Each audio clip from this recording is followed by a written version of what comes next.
Let's talk about Justin Fields. I'm here with D. Fran. Let's jump What's into up? it.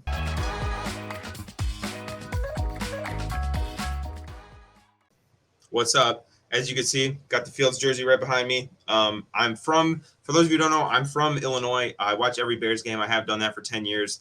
I consider myself the world-renowned Justin Fields expert. So great decision to bring me on, as if I do say so myself.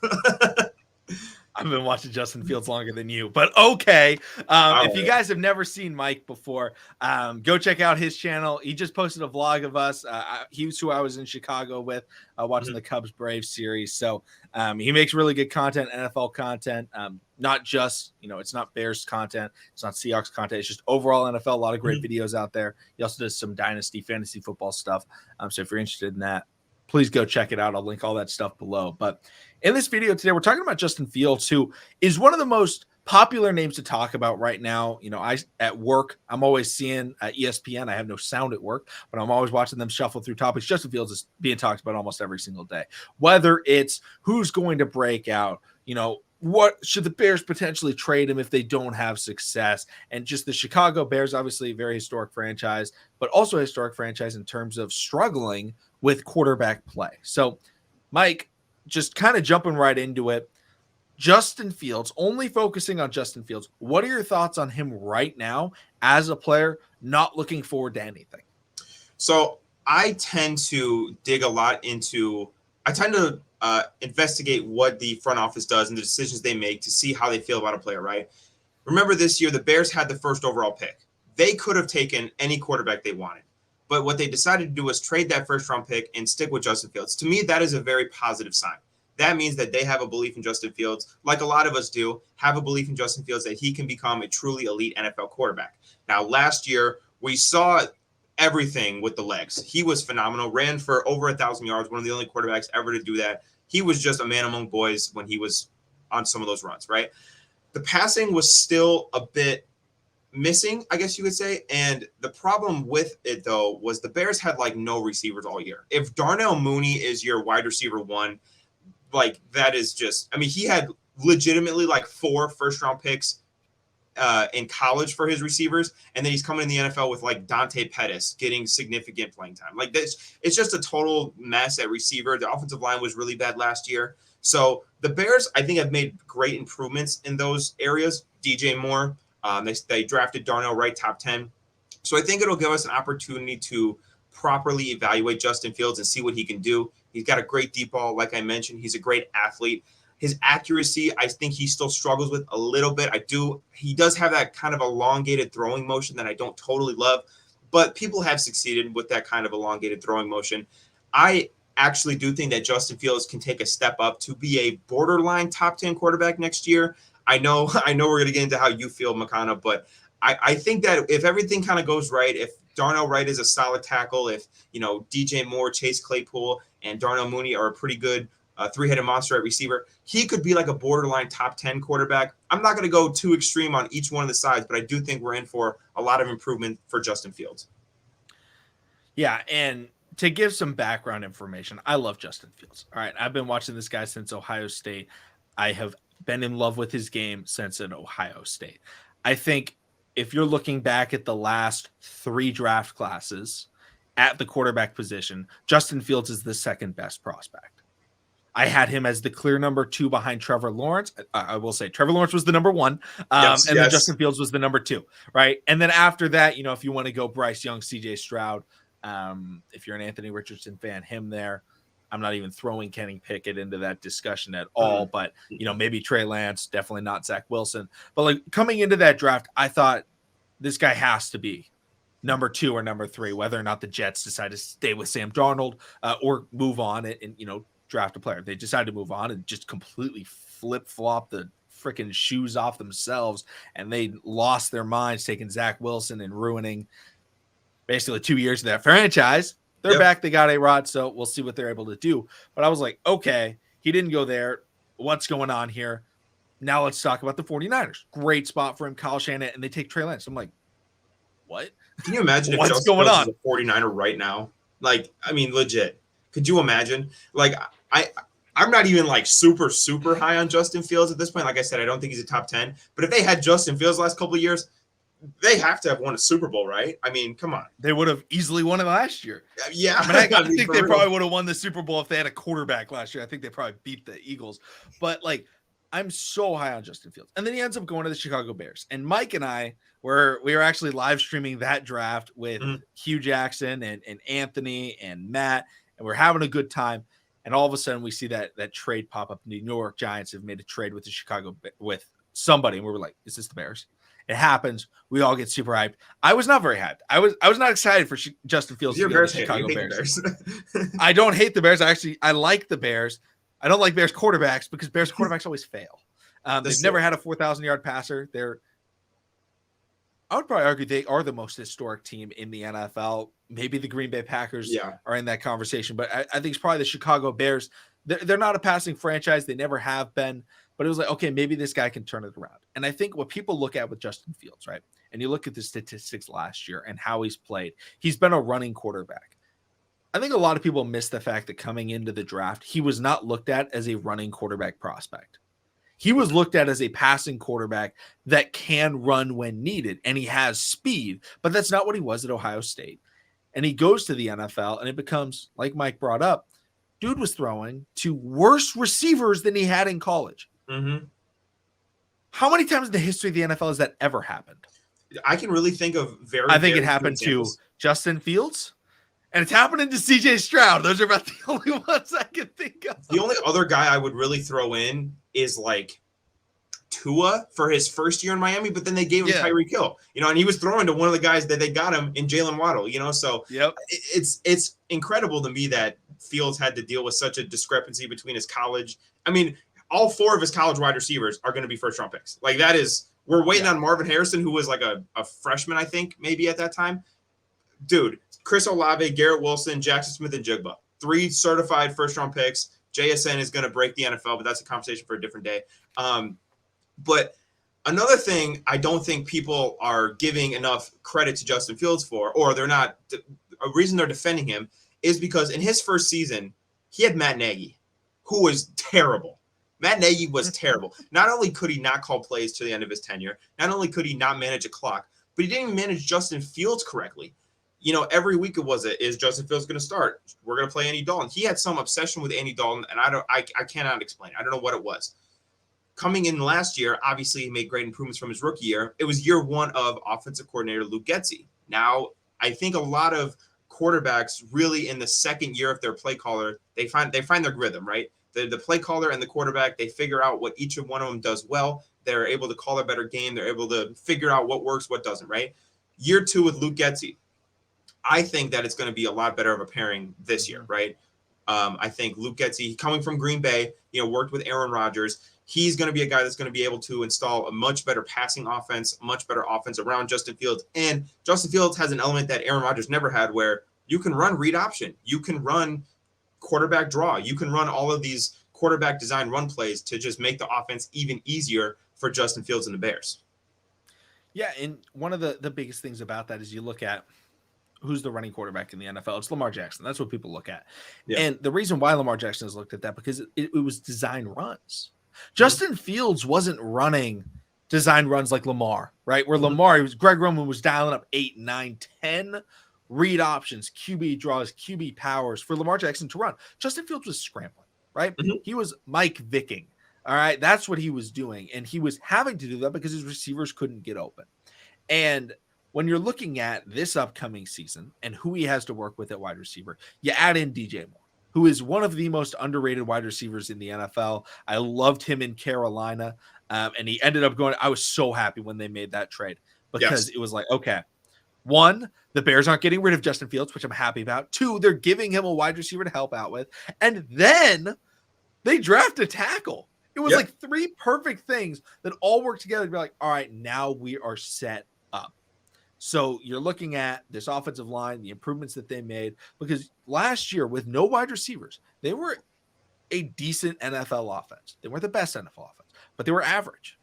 And average for no wide receivers is very difficult to do. There is one other quarterback that has been able to do that in the last 5 years, and that would be Lamar Jackson, because they ran the ball so much. That would be the 2019. And here's what I was about to offense. say. I was about to mention Patrick Mahomes last year not having great wide receivers and being a good offense. What do Mahomes and Lamar have in common? They have a great tight end.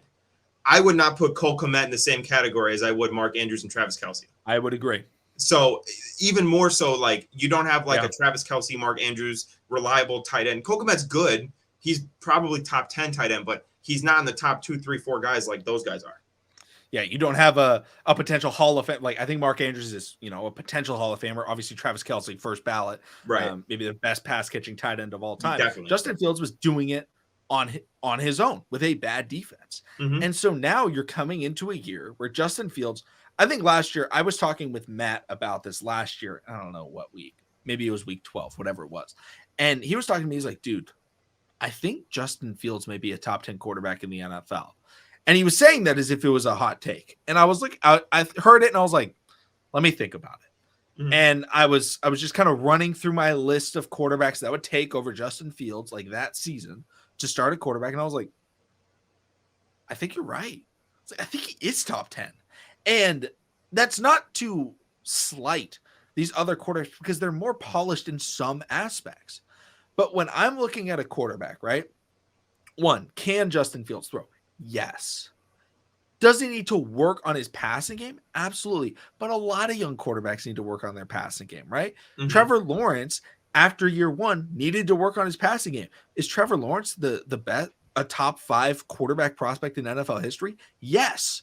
But he still needed to work on some things. Decision making, mostly. And then just a little bit of fine-tuning accuracy and being able to hit the guys in the right spot, when to throw, that sort of thing, timing. It was like, okay, he still needed to get better. Justin Fields is in a spot where it's like, okay, now he has the wide receiver to allow him to become that elite passer.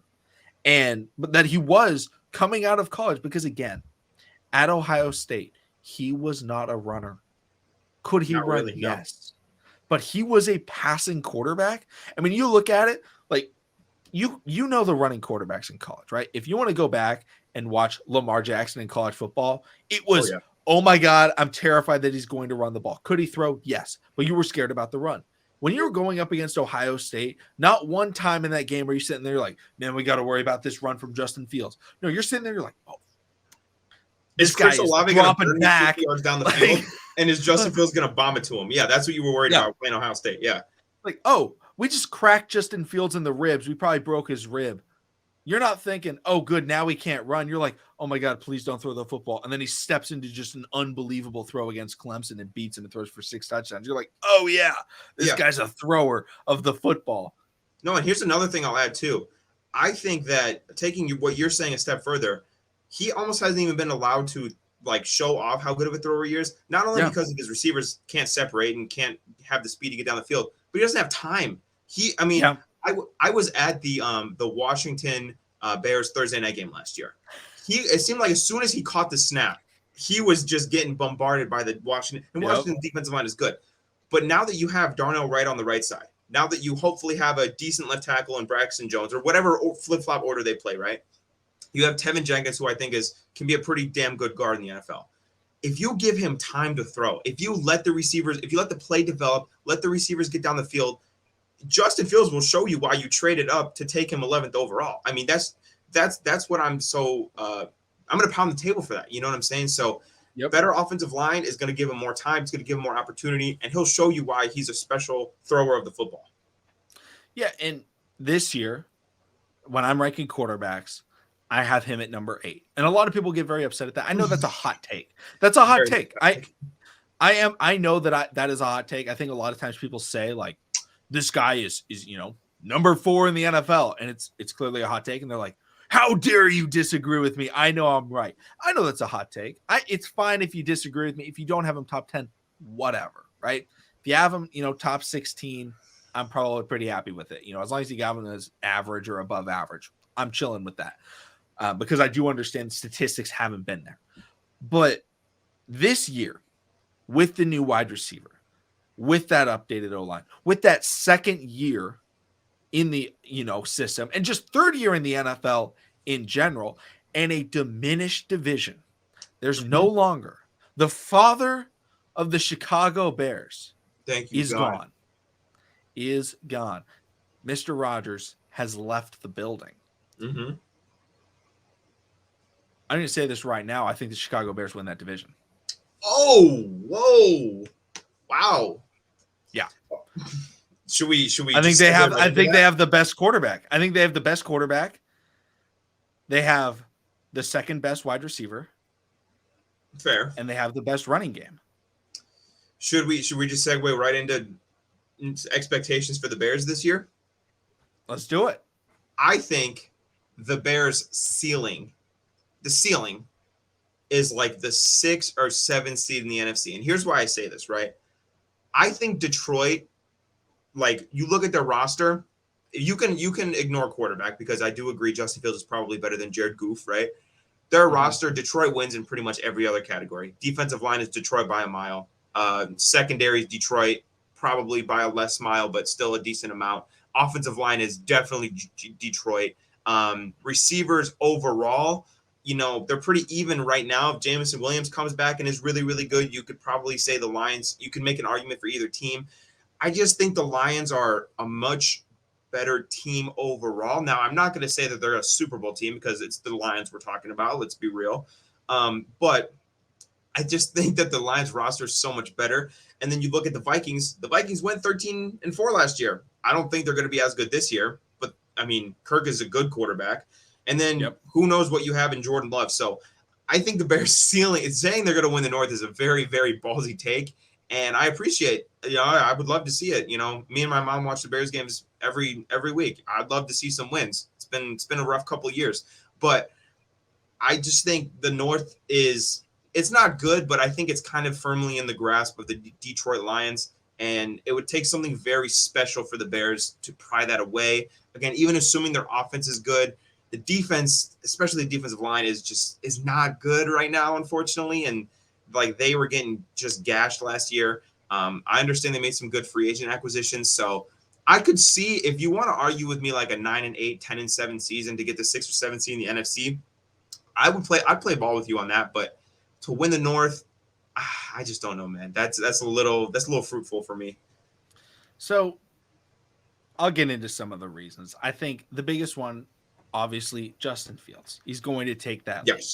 And when I'm looking at that, I think my best comparison is 2019 Ravens, where all of a sudden you have this, this is how we've seen right now, right? Is this scrambling quarterback that's kind of scrappy throwing the football, but, you kind of want him to throw. All of a sudden is like, oh no, we have to, everyone's going to be forcing, stop the Fields run, stop the Fields run, stop the Fields run. And yeah, they lost David Montgomery, but I think they do still have good running backs. Khalil Herbert's solid. Roshan Johnson. Khalil Herbert's better than David Montgomery. I'm sorry. That's what I think. I know you think that. I'd probably disagree, but I'd say they have an upgraded backfield. I do like the dynamic duo of Roshan to Khalil Herbert. I think that works really well. And Dante Foreman, don't forget, who was solid last year in Carolina. Dante Foreman was definitely solid. Yeah. And it's like, okay, you do have a pass rusher now in Yannick Ngakoue, who can definitely help you. He can get after the quarterback, that's for sure. You have I would argue, one of the best run blocking tight ends in history. In Mr. What's Mercedes his name? Lewis. Mr. Mercedes Lewis. Yep. Is he older than time? Yes, but that guy can still run block. You also have Robert Tonyan and the other tight end, Mr. Notre Dame himself, Cole Kmet. But I'm looking at the other teams in the division, and I do have question marks, right? The Detroit Lions, yes, they finished last year hot. They still didn't make the playoffs, and they get so much hype. I don't believe in Dan Campbell as a coach. I think a lot of people love him. I'm not a huge fan of him. I think they're going to struggle down the stretch because they're relying on Jared Goff, which I think is different than what the Los Angeles Rams did with Jared Goff because they relied on Sean McVay. And I think that's a very different dynamic because relying on a mid quarterback, maybe a little bit better than mid at his best, versus relying on a offensive genius, very different than what you have there. Then you go over to the Minnesota Vikings, and they lost a lot. Their defense, they lost like all their best players on their defense. Except for Daniil Hunter, which is on the trade block. So we'll see if he's there by week 1. Eric And Kendricks is a obviously big loss for them. He's a big loss. Eric Hendricks is huge. Yeah, One of the that's best a big loss. linebackers in the NFL. They also lost Patrick Peterson, who went over to, where did he go? Pittsburgh Pittsburgh. Steelers? Yeah, he went to Pittsburgh. Yeah. Steelers, who was a solid player for them. And then you have Kirk Cousins, who's getting older. You lost Dalvin Cook. And I know a lot of people are like, but Alexander Madison. Bro, do not ever tell me that Alexander Madison is better than Dalvin Cook. That is a downgrade. Is Alexander Madison going to be good in fantasy? Probably. But he's not better than Dalvin Cook. He's a lot worse. And next to Jordan Addison, next to Justin Jefferson, you have Jordan Addison, who I like, but you lost Adam Thielen. Now you're relying on a rookie receiver and TJ Hawkinson. TJ Hawkinson is solid. He's a good tight end. He's one of the best. He's an elite pass catching tight end, I think. Yep. But again, you're relying on Kirk for your offense. And we have seen, how many times have we seen Kirk Cousins just lose it? And he can't get Justin Jefferson the ball anymore. And that's what they need. And the Green Bay Packers have run that division for so long. And I don't think they're going to be good at all. So shout out to you guys, Bears fans. You got one up on the Packers. Woo! Got better at almost every position. It's been 30 years. Let's go. It might be even longer than 30 years. But since Brett Favre got traded from Atlanta, the Bears have just been in the shitter. Well, no, we were better for a few years, but yeah, you guys had some NFC Championship game, Super Bowl appearances and such, but for the most part. Yeah, but my whole thought on this team for the Chicago Bears, right, is they have an identity. They're gonna run the football and they're gonna control the clock. Mm-hmm. And when you do that, you have a chance because I think their offense is going to be very solid, top 10 offense. And when you're able to control the clock as a top 10 offense and be physical on defense, whether or not you're very good. Look at the Tennessee Titans. That is how they ran the AFC South for 5 years. Yeah. Was dominant run game and just physical defense. It wasn't even necessarily that good, but they were physical. And that's what I think this Chicago Bears defense is going to be. Is it's going to be physical and it's going to get down into, the end of the year and it's going to be cold and they're going to run the football and that's going to get them through games. Mm-hmm. I think they win 11 games. I don't think it's to win the division. If they win the division, it's 11 games. Okay. But the benefit they have, right, is the schedule. They don't have to play the number one team in every division. They get to play the worst team in every division that they go up against. Like, that is a major advantage because teams like the Vikings are going to have a tough schedule. Teams like even the Lions are going to have a tough schedule. And I think that the Bears head-to-head will be able to beat every single team in their division.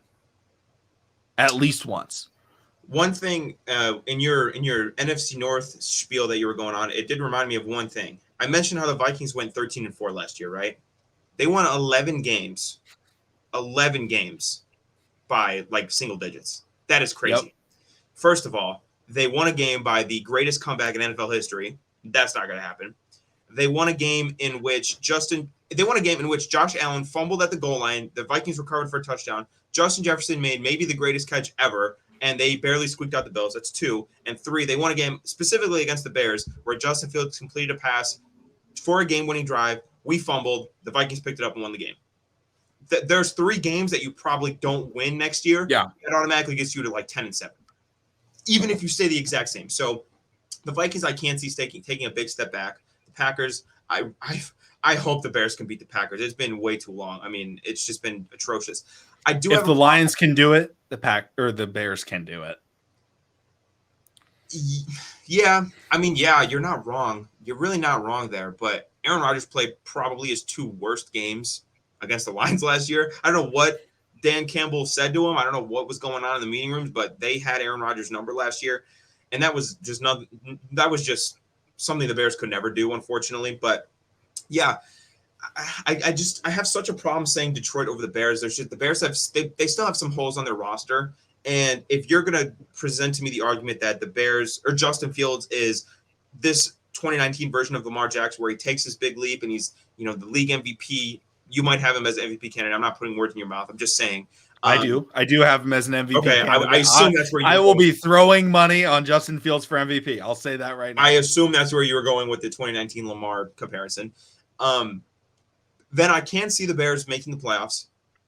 and I can see the Bears, being close with the Lions, but unfortunately, Justin Fields doesn't play defensive tackle.